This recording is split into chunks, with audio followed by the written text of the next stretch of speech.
Croiser un chat noir, ça porte malheur. Pourtant, il y a des chances que vous en ayez croisé plein dans votre vie et que tout se passe toujours très bien. Donc pourquoi on dit ça? Pourquoi casser un miroir, ça porte malchance? Et pourquoi le nombre 13 revient si souvent? Tout ça a une origine et c'est ce qu'on part voir aujourd'hui.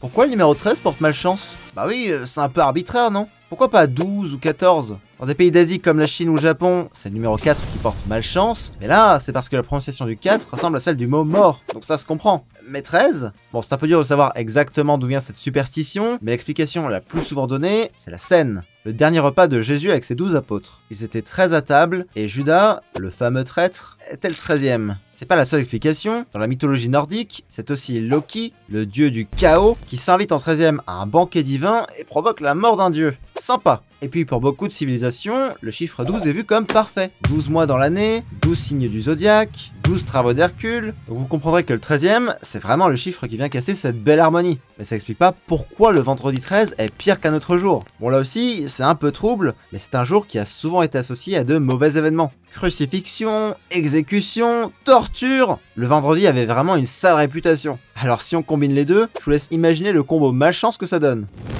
Croiser un chat noir. Comment un petit chat noir tout mignon peut porter malchance? Bon, les gens avaient pas peur du chat en lui-même et de ce qui pouvait se cacher derrière. Pour l'église du Moyen-Âge, le noir c'était la couleur du diable et de la nuit. Et on les associait souvent aux sorcières, allant jusqu'à penser qu'une sorcière pouvait se transformer en chat noir. Donc avec une sale réputation comme celle-là, je vous laisse imaginer tout ce qu'on a pu faire à ces pauvres chats. Même si maintenant on se fout un peu de la couleur du chat, il y a toujours des gens pour associer le matou à la malchance. Et ils sont généralement moins populaires à l'adoption. Donc cette couleur, elle porte plutôt malchance au chat en lui-même.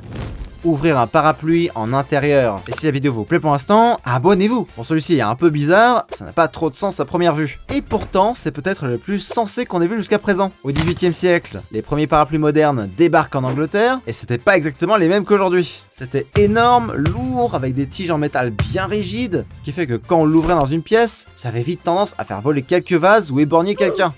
Pas ouf. Et finalement, on a associé ouvrir un parapluie en intérieur avec ça porte malheur, parce que ça pouvait vraiment faire des dégâts. Alors même aujourd'hui, continuez à faire gaffe.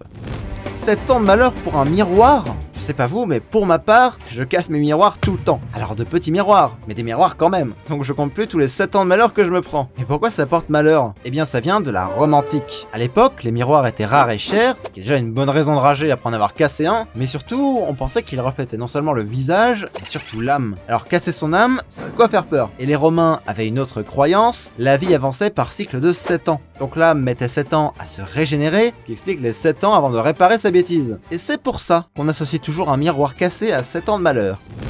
Mention honorable. Et on est maintenant parti pour parler de plusieurs autres croyances sur lesquelles on va passer un peu plus vite. Passer sous une échelle. Au Moyen-Âge, l'échelle adossée à un mur formait un triangle, symbole sacré de la Sainte Trinité, et passer dessous revenait à briser ce triangle. Sans compter le risque évident de se prendre un truc qui tombe au même moment.